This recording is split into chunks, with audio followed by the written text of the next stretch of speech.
myself, First Jaffa, and we've met. I've met most of you in person, and if not, I look forward to meeting you in person at some point or another and have a cup of coffee.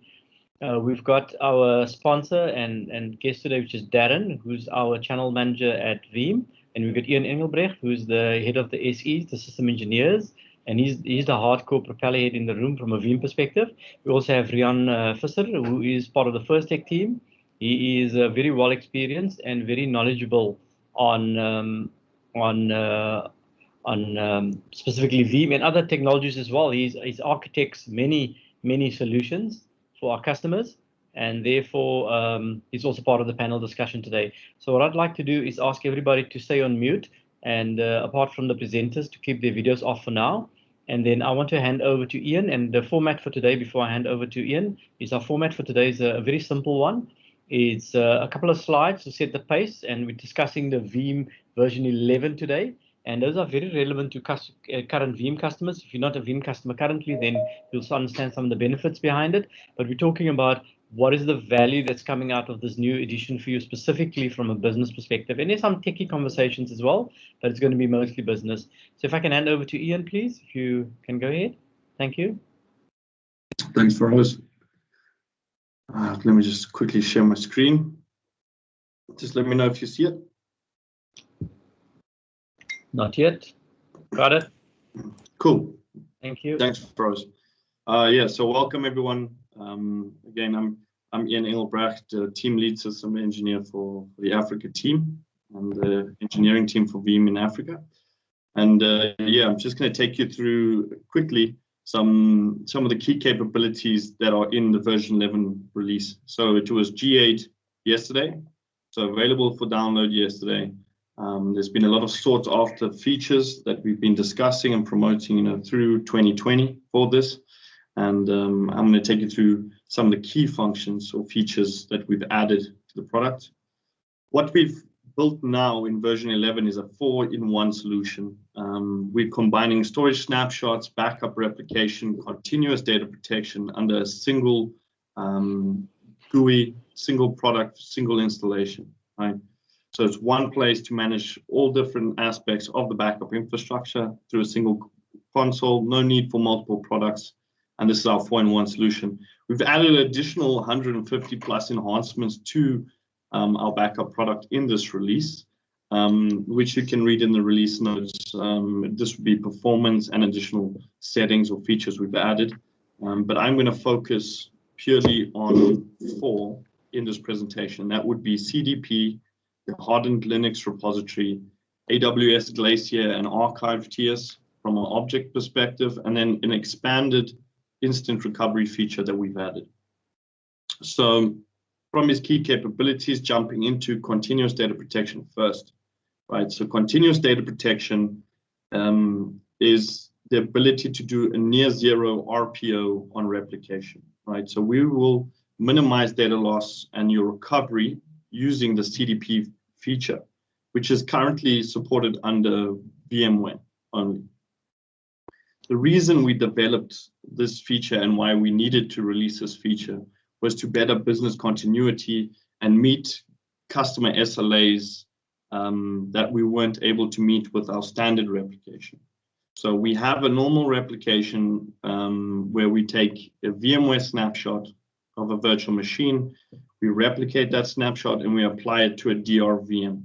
Now, the time it takes for VMware or Hyper-V to create that snapshot, and then the time it takes to apply that snapshot on the DR site would then be your RPO, right? So we needed to shorten that RPO. We could only get that replication down to a few minutes. We needed seconds in our RPO for certain customers for key critical systems. So we've developed CDP, which is continuous data protection. It offers an instant failover, and you can customize your RPOs to meet your recovery objectives that are near live or near zero. So how does this work? It's very simple. It currently only works with VMware because we're using a specific VMware function. We use VMware's filter drivers that sit on the disk. So as a VM guest operating system writes any IO to the disk via a filter driver, we clone that IO and we take that IO and replicate it to the DR site and then apply it to the disk on the DR site. So what that's doing for us is we're getting seconds worth of transaction, and we're replicating that and applying it. So our recovery point objective, which is essentially your data loss window, is reduced to seconds, right? We have a filter driver per disk so that we can manage this in parallel. It writes via daemon to a proxy. The proxy replicates that data to another proxy, and then to a daemon to handle the write into the DR VM that's sitting in DR.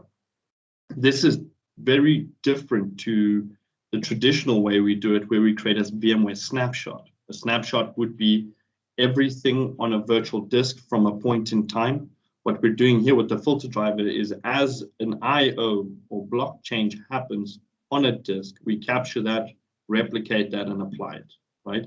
It's not synchronous, it's still asynchronous, but we're reducing that RPO down to seconds.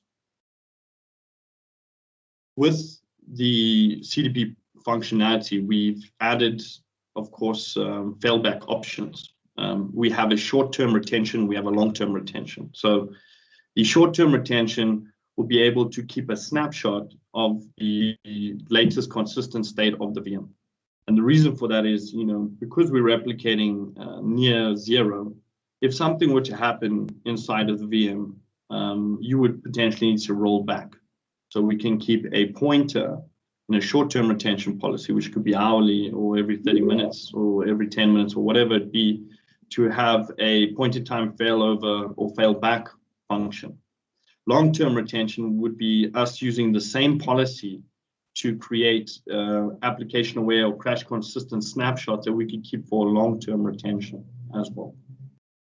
This has the same or very similar functionality to our current snapshot replication, where we have a permanent failover and we have failback options. So we can fail over into DR and then synchronize back and fail back into production.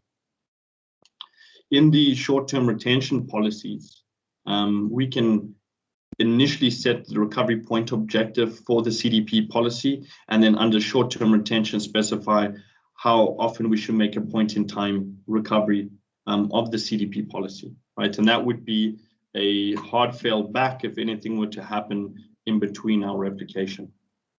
So it's just an additional layer of protection that you can fail back to if something were to go wrong.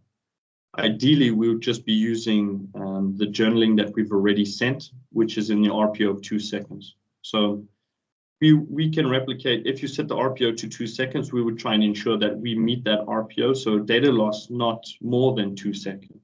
And we would replicate every single change to try to keep that 2-second window.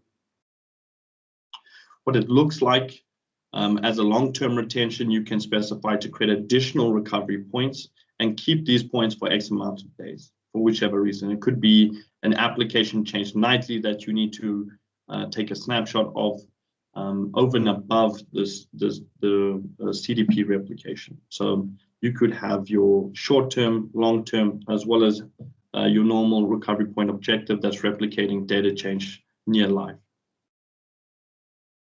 From a failover perspective, using these using these 3 settings inside the CDP policy, what we can then achieve is ability to roll back the replication to a specific point in time.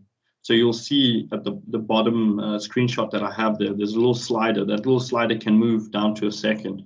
So you can revert the VM back to a second, or you could have it later state. So if you needed to bring it back to a specific point in time, using what we've journaled and the IOs that we've replicated already, along with short-term and long-term retention, we have the ability to combine that to create a timeline and bring the VM back to a specific point in time, down to the second. You can do unplanned failovers. You can do planned failovers, which would be potentially a DR test. And you can fail back, of course. From a reporting perspective, we obviously set certain thresholds on the policy to ensure that we meet that RPO. Because it's near live, we need to ensure that that data is moving as expected, and we're meeting that RPO. So we can mark the job as a warning or mark the job as an error within Veeam if it's not meeting the SLA that we've told it to achieve. So, for example, if we said if the RPO exceeds 2 seconds, then we would flag a warning. If it exceeds 3 seconds, we can flag an error, right? And what that looks like, these are just example reports. There's a warning error, there's an error message, and there's a success. So success, we're meeting the RPO. The warning is just we've exceeded by a certain threshold, and error, we've exceeded by an even greater threshold. Yeah, and that in sort of very high level explains the CDP feature that we've added into version 11. Moving ahead, what we've additionally added is the Hardened Linux repository. Now, we've always been agnostic to what kind of storage that you can add to the backup server to land your backups. We've, in our version 10 and version 9.5, we added a cloud tier, which gave you the ability to move your data from your on-prem into public cloud. We enhanced that by allowing immutability on certain cloud providers. So if you move data into AWS, you could set immutability on the backup, which meant if someone maliciously gained access to that bucket or cloud location, they would not be able to delete, encrypt, or change that backup information because it had an immutability policy applied to it. And immutability just means for a certain period or time period, you cannot change that backup or that data. It's in a worm fashion. So you write once and you read many, and that's what immutability will give you. So what we've done is we further enhanced, and we realized we needed a on-prem immutability function as well. So primary repository that sits in data center also needed to have that immutability function, because that infrastructure is mostly targeted before, cloud infrastructure is then secondary targeted. So what we've done is we've developed the Hardened Linux repository. So we always had a Linux repository where you could supply a Linux-based system which had either directly attached or mounted storage, and that could be or act as a repository for Veeam backups. So because of the increase in cyber threats and malware on the primary storage, we've then added the capability to implement a immutable backup prevention on your primary repository, if Linux, along with XFS, which is a file system that allows us to do enhanced data reduction. You can apply the immutability flag to your primary backups, which then avoids any kind of cyber criminal actually deleting or changing your on-prem backups. Now, all we're doing is going into Linux and applying an immutable flag against our backup files. And you can see in the top screenshot, that's a screenshot from Veeam itself. Veeam trying to actually delete the backups. It actually returns failed because we can't delete it. It's under it has a mutable flag on it. So you can expect the same outcome if a cyber criminal gained access to the actual Linux box itself. You wouldn't be able to delete the files as the user that is logged on as, or is exploited, because there's an immutability flag on it. Only once that immutability expires can that backup data be deleted. And the same, if you try to do it from the Veeam backup console or software itself, we would also give a hard block there. We can't delete it physically because the file system won't allow us to delete it. So we're denying the deletion of backups, as well as we are keeping the integrity.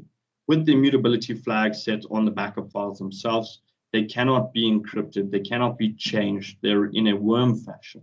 They can't be deleted as well. So this gives you an additional layer of protection against ransomware or cyber threats, which generally target your backup infrastructure first before going and compromising your production environment. In order for us to make this feature hardened and successful, we needed to change the way that we talk to Linux. So when we add a Linux a repository, we need to provide some kind of administrative credentials in order to apply install, and set the immutability flags on our files. So it wouldn't really help if we were storing these types of credentials in our product, because that could potentially be exploited and they could be used or stolen after the fact to then gain access and turn off all those protection settings we've just applied to our backup files. So we additionally added a single-use credentials for the hardening.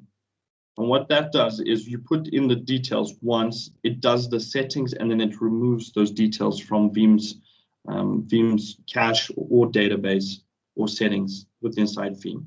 You can then go into Linux and disable that account. We then connect via a non-root account into that Linux-based system. And if that non-root account was exploited, it would not have the privileges to remove the settings that we applied as root. Root is no longer available. We no longer are using it to communicate with a Linux-based system. We used it once during the initial deployment and setup. After that, we then fell back to a non-root account.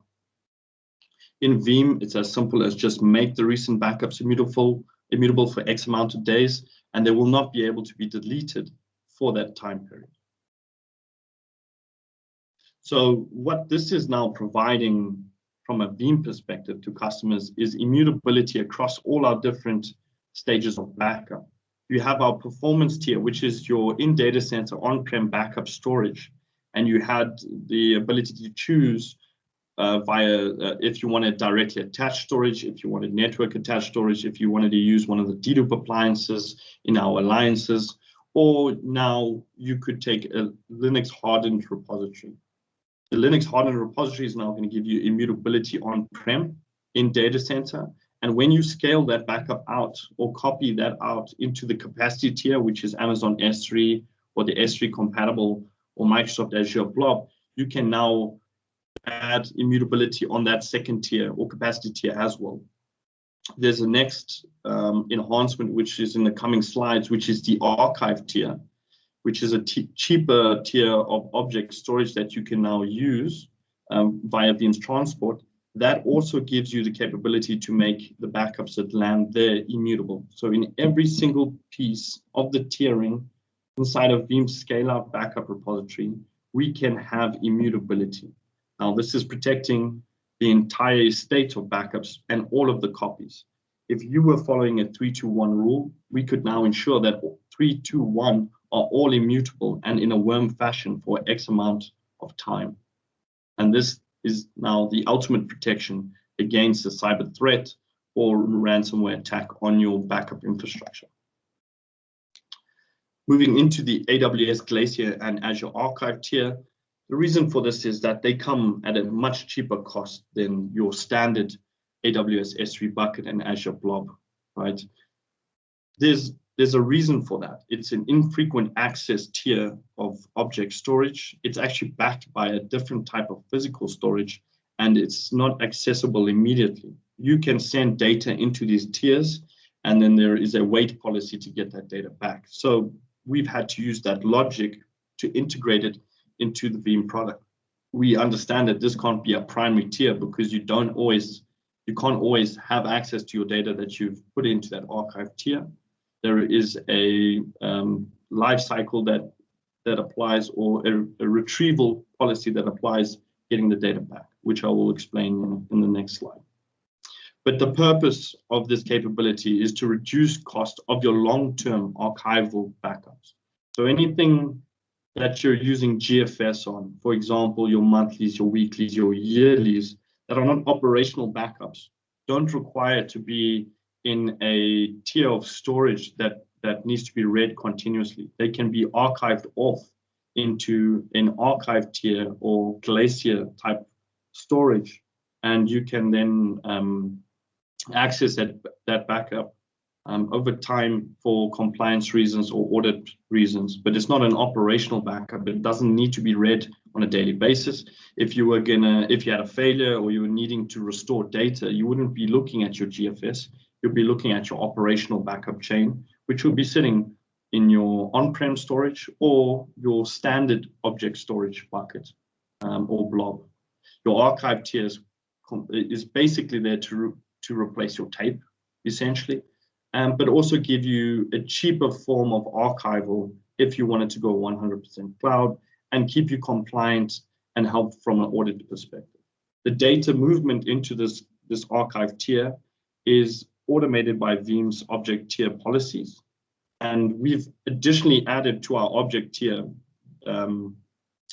GCP support.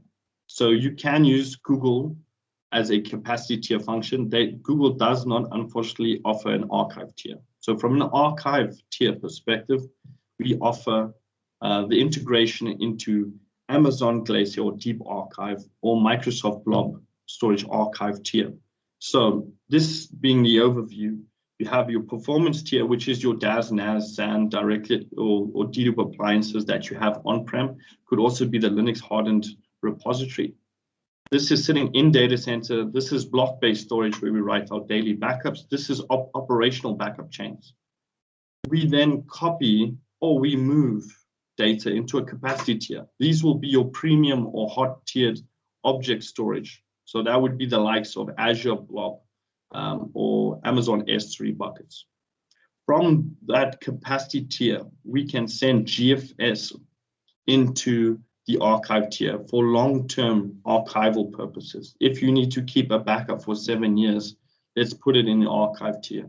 It's going to come at a much cheaper cost than the capacity tier, and it will still provide you with that security because we can make it immutable and it cannot be accessed immediately. So if we look at that from a Veeam perspective, this is just a screenshot from version 11. You can see now, if you edit a scale-out backup repository, we have a performance tier, you have a capacity tier, and you have an archive tier. So we have a completely tiered solution for your storage needs in the backup target space. We're landing on a performance tier, your operational backups. We're copying or moving into a capacity tier to extend your capacity from on-prem into public cloud. And then we have an archive tier to move data off at a cheaper cost for compliance and long-term retention policies. If you wanted to restore from the archive tier in AWS and Azure, there are retrieval policies. And these retrieval policies are governed by the public cloud itself. So if you had, without Veeam, had moved data into AWS Glacier, and you try to request that data back, you wouldn't get it immediately. You could, but you would be paying a penalty.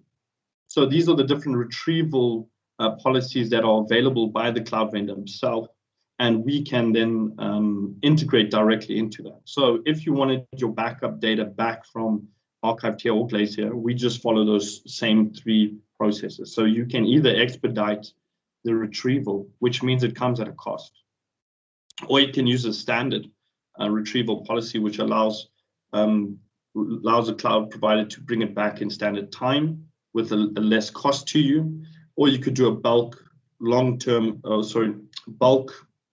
low cost retrieval, which takes a bit longer than that. So you'd be looking at a few minutes to a few hours to potentially half a day or a day, for retrieval. Each one has a cost associated to it. Obviously expedited, more expensive than standard, more expensive than bulk. And that brings me into the last section that I'm going to speak about, and this is the expanded instant recovery. So I've done a few presentations, and if you've seen them previously, I would have spoke about instant VM recovery. And if you're not sure what instant VM recovery is, it is the process that Veeam can take where we take a backup image and we mount it directly to virtual infrastructure, and we bring it on as a virtual machine without having to restore that VM into production. So we don't require production storage to boot up virtual machines that we have captured in backup. This allows us to restore a VM within minutes, and it's operational and the users can start using it. And in the background, we can do a storage move or vMotion, which would move its disks from the backup repository into production, right? This is a key feature that we pioneered a few years ago, and we still use it on day-to-day. It's the foundation of a lot of our other features that we have within inside Veeam. What we've done in version 11 is we've expanded the capabilities of this feature. And we're now applying the same logic and concept to databases. So the challenge that we were seeing was if a customer had a production database that was quite large and needed to recover this database instantly, it would require us to do an instant VM of the entire SQL or Oracle server back into production, right? If it were just a single database, why would we need to instantly bring up an entire instance with a few databases rather than just the individual database? So this is a key capability we built, and now it's the ability to recover a failed SQL or Oracle database specifically as an instant recovery. So, I mean, why we're doing this, I think is quite obvious. To be online with your database in seconds, physical or virtual infrastructure we can do this with, and it's a small amount of downtime when we have to fail it over into production, and I'll explain that in the coming slide. So how it works, we have a mount server which can see our Veeam Backup repository. Inside the Veeam Backup repository, there is an image-based backup of the entire SQL or Oracle server. When we mount that backup on the mount server, we go and find the database files. And from the database files, we emulate the database across the network to a SQL or Oracle server. The database now is mounted inside the Oracle server and available to the DBAs. The DBAs can see a database, they can access it, they can make change, and in the background, we can synchronize the new write cache across to the primary storage. Because these emulated database files are still sitting in the backup server, we then take all new change and we can apply that to the primary storage, whether that be directly attached to the server or another location. And what that does is we synchronize, we create the exact same database files on the production server itself. And then once we need to switch over, Veeam will stop the database and then bring up the database with the new files.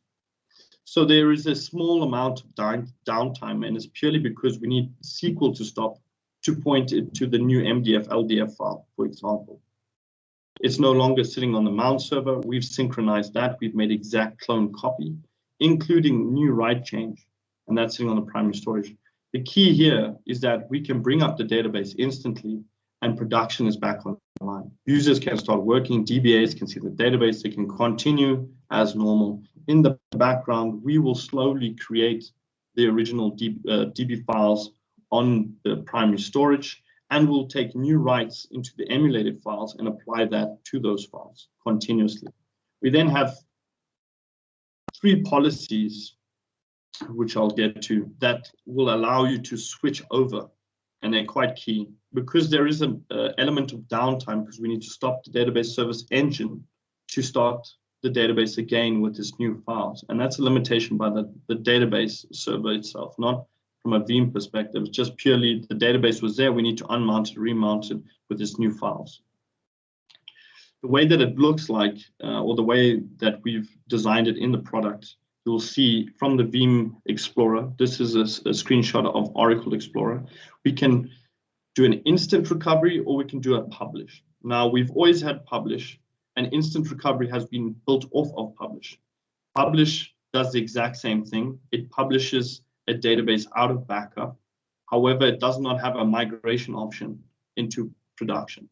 It's purely there temporarily, and once you're done, we unpublish and the database is gone. You can use this for development testing or DevOps or whatever the use case be. We can publish to multiple SQL servers at the same time from the same database image. Instant recovery starts off as a publish. So it makes the database available on the SQL server itself, but then in the backend, we can migrate that database into production. The switchover is the key to this. So we have 3 types of switchover. We have auto, manual, and schedule. Now, the auto will check at the transactions that are currently happening on the emulated database. If it's highly transactional and there's too much I/O, we will wait until there is little to no I/O before we automatically switch over, stop the database, start the database again. a manual switchover is, as it says, you would click switch over now. And a scheduled switchover would be you scheduling this process to happen at a specific time. So you say, okay, I know 12 o'clock tonight, the database won't be busy, or we've scheduled downtime, we'll switch over then.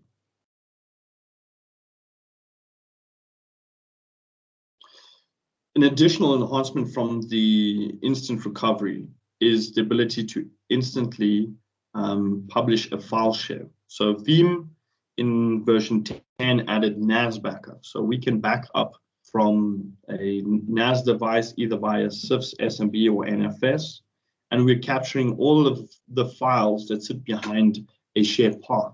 So the backup job just contains the shared path, so whack, main share, whack user one, or whatever it be, wherever the files sit behind, we would capture that just through the share.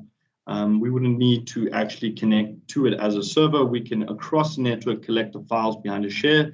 We also have intelligent file change tracking, so we don't need to back up the entire root of the share every pass of backup.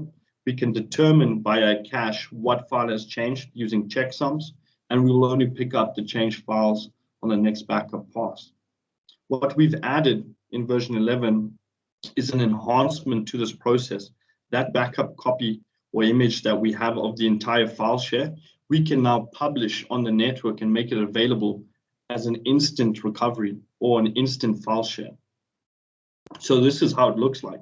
You would have a NAS share with a shared folder that users or clients are then accessing across the network, whether it be where they save their shared files, or if it's their own share, doesn't matter. We would then back up that entire share to a backup repository, and we would be daily doing backups or hourly doing backups of changed files, and we would have file versioning on that. What would happen is now the actual NAS device fails, maybe hard drive or being encrypted by ransomware, whatever it be. We can then take that backup and publish it on the network as a new file share. So it's suddenly exact same share, or same data, just a different path because it's coming from Veeam. So we would potentially just tell the users, please use this URL temporarily while we fix the NAS. Once the NAS is fixed, we can then restore back from a backup into production onto a new NAS device or an alternate NAS device, or in whichever hardware that you have available at the time. Either the same NAS being fixed or an alternate NAS. Doesn't have to be the same vendor. We're agnostic to that. We're just using the protocols for backup. So this is available in version 11, and it only works with the SMB protocol sharing across the network currently. Another key point is that it's read-only. The clients accessing our simulated instant file share cannot change any of the data. They can read all of the data. So we take the latest backup and we present it on the network, and they can read it. It's accessible to them. We're not going to allow them to save into this location because it's in a read-only fashion. We need to use the same image to restore back into production. We wouldn't allow them to change our backup data. So it's read-only. Once we get the NAS up, we'll then restore in there, and then everything will be back to normal. And that brings me to the end of my presentation. I hope that was insightful. Ian, thank you very much for that concise overview. We tried to keep it tidy, and you've done well with that. I think Ian has extracted the business value from it as well, in addition to the technical functionality, which is always nice. I'd like to ask Rian and Darren to turn on their videos as well. What I want to do is open up to the audience, who is welcome to unmute themselves and even show their video if they want, and ask some questions. I've got a bunch of stuff, by the way, Ian, that's crossed my mind. A couple of questions for different people, and then some feedback as well that I thought was valuable as takeaways. But before we do any of that stuff, I'd like to ask the audience. I mean, we've got quite a nice sized audience there, and a lot of people I know personally as well. Familiar names. It's always good to have familiar names. It's always good to have new names as well. And a few people that came in maybe after we started, welcome as well. Also, for anybody that wanted a more in-depth session, we make ourselves available for that at any time you want to. Rian loves interacting with customers, and as you know, we've got an entire data center team that just does that in terms of specialize in making your data center experience better. There's a whole group of resources there that is available in terms of discussions or more practical applications. It's every customer is different, your environment is different, your situation is different, your needs are different. And the data center team are able to unpack that and contextualize it for you within your business framework. So open to the audience if there's any questions from you guys.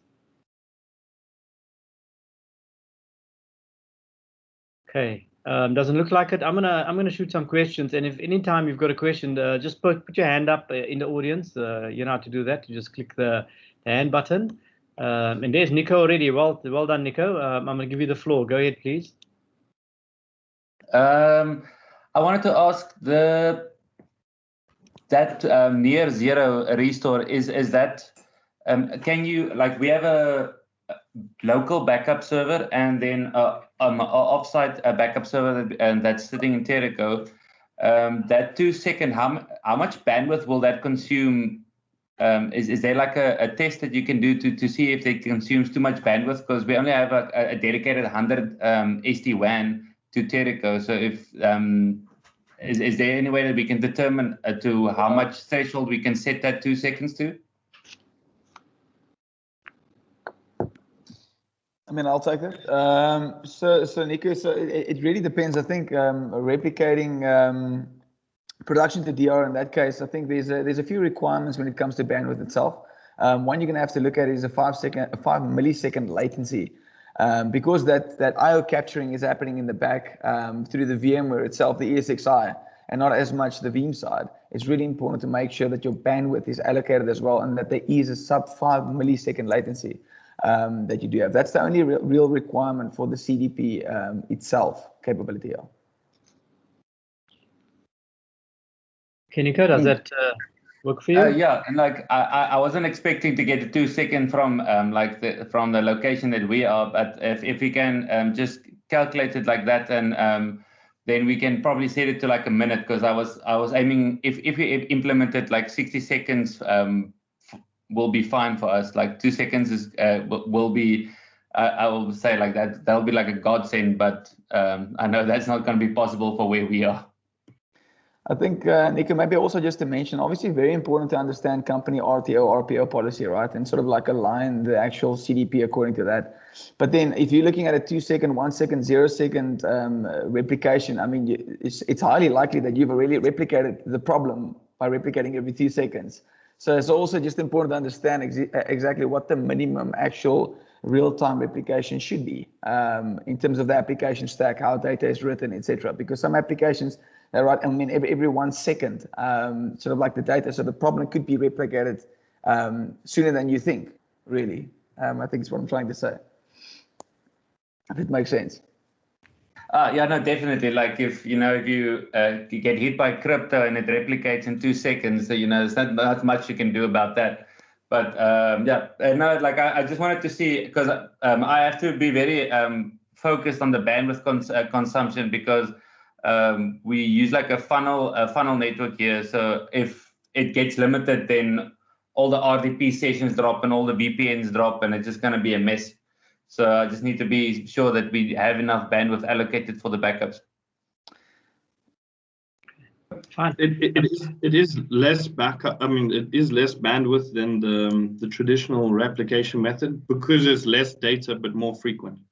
So it's a consistent usage of bandwidth, but less amount of data will be sent at a specific point in time. That's perfect. Thank you very much. Again, Nico, happy comment. Sorry, Feroz. I see there's a comment by Jacques de Villiers. So it says Azure blob retrieval can get expensive, and yeah, this is true. But also remember that Azure blob is not going to be your primary repository. So it's important to understand which data you want to tier off into Azure blob. The users for archiving purposes. So you'll still maintain your local backups. And tier the older ones off to Azure. You know the users, they always want a backup of 2 years ago. And that's exactly what we're using the Azure blob storage for. Yeah, what we've learned, Jacques, is that the cheapest archive storage we can find, and this is something again the DC team knows very well, is the Glacier, the deep storage from Glacier, which allows us to store at it's a couple of cents per gig, I think. It's a good long-term store. It's not a quick retrieve. Corporate keeps us away from Amazon because we compete with Amazon on some fronts. They're warming up to them now, and Azure has local in South Africa storage, which makes latency and speed very good. So I mean, we don't particularly want to be pushing Amazon or Azure for that matter, or even Google for that matter, but I think customers need to decide what's best for them. Again, a discussion with the data center team in terms of how that Amazon one works. We found that to be the most practical. It's something we're implementing inside our own business as well. It's cost versus performance versus benefits. There is talk about certain functionality coming available from Amazon in the Cape Town data center in the next 6 months. Some new functionality. I'm not sure if this is on the radar. I don't know if the economies of scale is there for it, but we'll have to see what it holds. But yeah, but if it's tiered data, it's the stuff that you need in 3 years' time for compliance reasons. Then you can retrieve it. It's not the kind of stuff you do on a continual basis. And Azure Blob would be by far more expensive than an Amazon deep store. But just to add, are there any functionality in Veeam to migrate between providers? So to migrate your archive backups between providers, or is that a manual process? No, we do have that functionality. You can add in cloud tiers into a scale out, and you can evacuate your backups from a scale out to another scale out. So it is possible, yes. We see cloud providers as an agnostic storage. We just see it's object storage to us. It's just a new type of file system. It's not specific to each provider. The only limitations come in when we start using these archive tiers, purely because the provider only allows you to bring. So, for example, Glacier only allows you to represent or bring your data back into S3 bucket. So you would have to retrieve it inside an S3 bucket from Glacier. In Azure's perspective, you have premium, hot, cold, and then you have archive. Archive currently not available in Africa yet, but you could use archive in the US if you wanted to. Azure has the inferred cold, which is it's not archive, but it's cold. Yes, it's like S3's IA, the infrequent access. All it is it's the same blob tier of storage, comes at a cheaper cost, but they expect you to do less transactions on it. So the problem with those tiers of storage, if you do select them and you exceed the transaction limit, it doesn't actually make sense using that tier, because it ends up costing more than if you just had hot.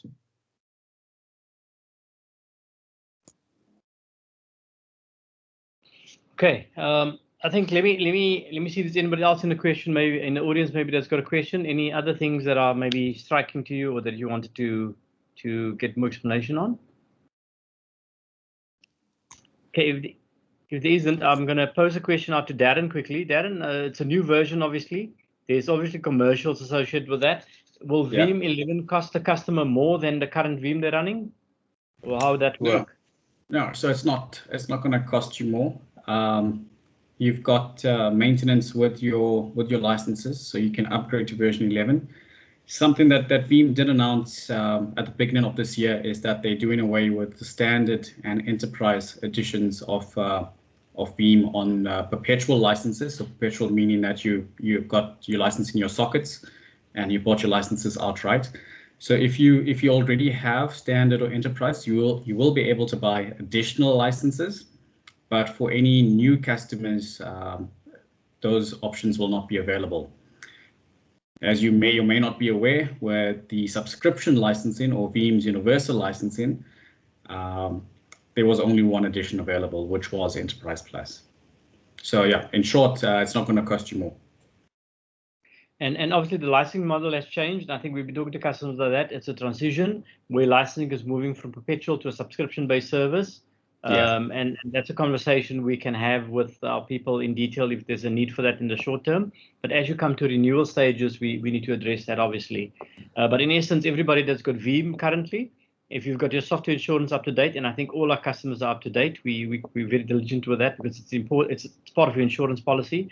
You should be having access to Veeam 11 as soon as it's ready for download. Just by the way, Rian has been playing with the beta of the product. It's not for public consumption, but at least our team is familiar with it already and has been testing some of the features already. So we're ready to go. So just one more point for us, sorry, regarding the beta. So GA, the product is GA. It was GA'd yesterday. So it is available for public consumption. And a lot of the features you saw Ian talk about today, people sometimes think that it's additional to what they already have. Quite often that's not the case. So very likely you already have those features of functionality. And we always suggest that you leverage the likes of Rian or somebody from the team to come out and just review what you have and check if you're using it in the most efficient way. Okay, perfect. Thank you. Just touching on ransomware, somebody, I think it was Nico early on, mentioned, and I'll come back to that question now that's being posted, but ask a question or rather around the backup timeframes around crypto, where ransomware, etc., and how that impacts customers. I mean, it's both a comment and a question. I mean, the immutable storage is really a breakthrough for the backups that you do now, because it protects you. But is there anything else that maybe the audience have got a question around that? Because it's really, in the past, your air gap backups was what's going to be secure if crypto hits you, right? So then you've got your tapes you put in the cupboard. The internet protocol doesn't jump into the cupboard across the tape, so you're safe if there's ransomware attacks. But immutable storage creates that virtual air gap to a large extent. Anybody got a question around that? Or any of the panel guys want to add anything in there, or are we good? I think we covered it in depth. Yeah. So I think just an important point there to note, when it comes to ransomware specifically, that's where the likes of your immutable backups come into play. So things like your hardened Linux repository and being able to mark those backups as immutable, or leveraging the immutability feature within Amazon S3 or S3 compatible buckets, or even leveraging some of the storage vendors. These things can be achieved, and that's just one area in which Veeam can assist in terms of ransomware. I think maybe just to add to that as well, considering I've been playing around with it myself, as you mentioned, we've had early access to everything, so I've pretty much deployed all the functionality already, and it's very exciting, of course. But no longer do we have to go to the likes of object-based storage for immutability. I know that version 9.5, etc., that was available. And also you were able to utilize software vendors on the outside, the Minio, etc., to make your storage immutable on site. But now Veeam is sort of like give us the ability to just put down any sort of storage, may that be, and apply the level of immutability to that. Obviously, bring your own Linux. Another important thing maybe just to mention is now it's sort of like operating system on that, right? Windows licensing. That's quite powerful as well. We got to think about those sort of things. I mean, the costs add up at the end of the day when we build these solutions. So bring your own Linux. We deploy, it's very simple. I think a standard sort of like a 3-to-1 is going to become more than likely a scale-out repository with immutable backups on site, as well as the likes of S3 on object-based, plus the archival, which Ian showed in the interface itself. They've now presented the 3-to-1 rule for customers, really to show them, hey, look here, we've got one single pane of glass console for you that you can leverage to make your life a lot easier. So some really powerful stuff on that archiving as well, which I really like.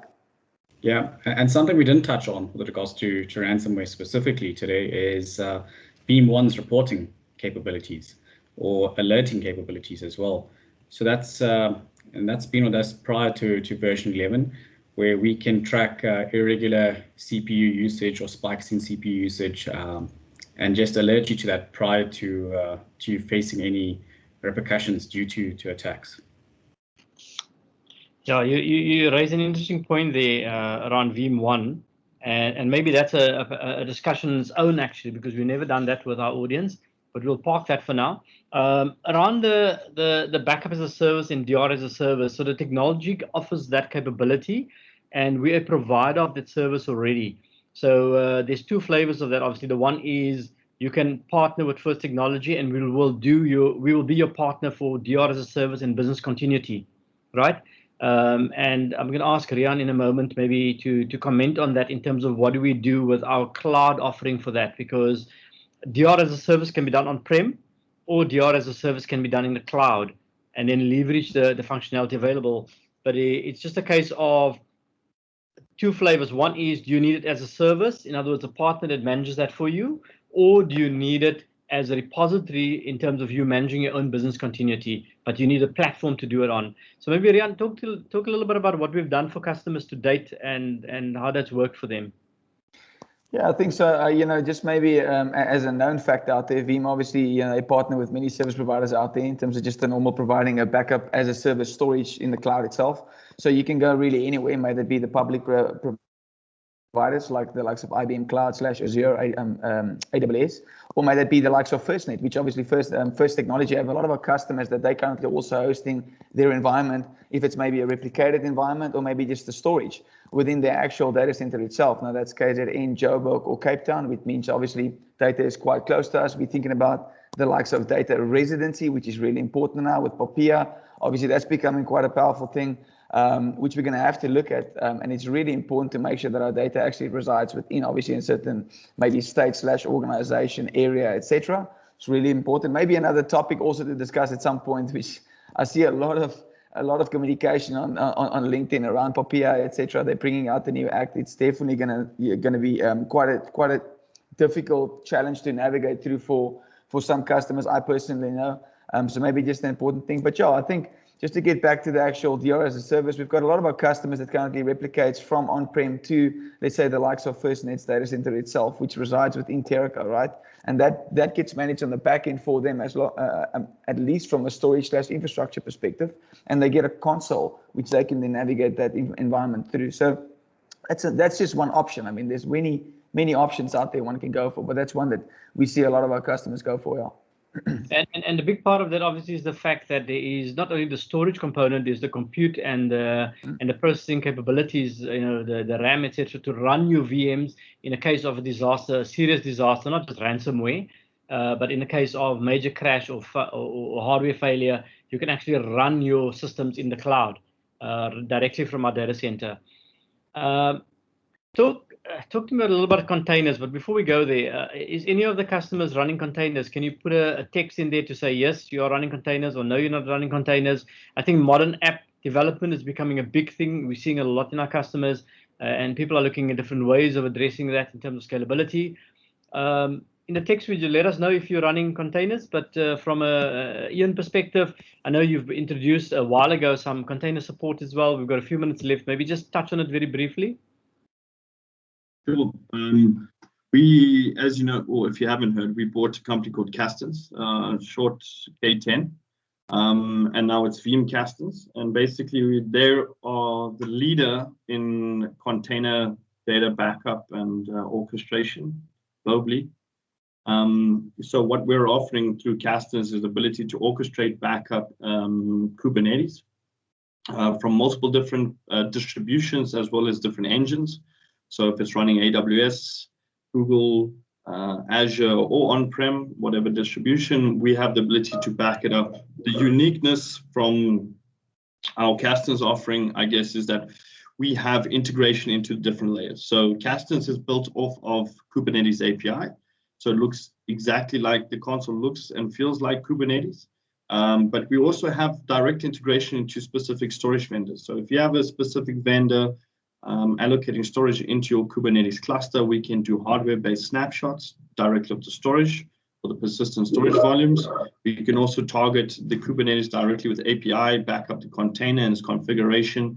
We also have integration into the data services. So if it's running MySQL or Postgres or MongoDB as a database providing service to the container, we can also directly target the data services for backup. So using all three capabilities, we can get a complete backup of your Kubernetes workloads or containers.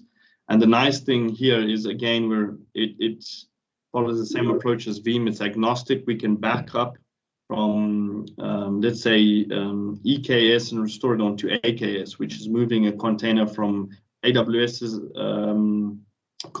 container services or engine into Azure container services, or from on-prem into Azure. We're agnostic. We abstract the container information application layer off of the actual platform, and we're agnostic to the distribution and to the hardware, so we can deploy, move, clone.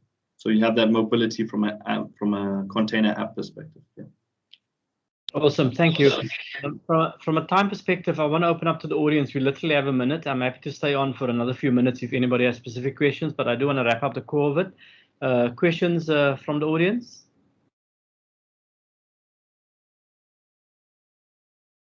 Okay, doesn't look like it.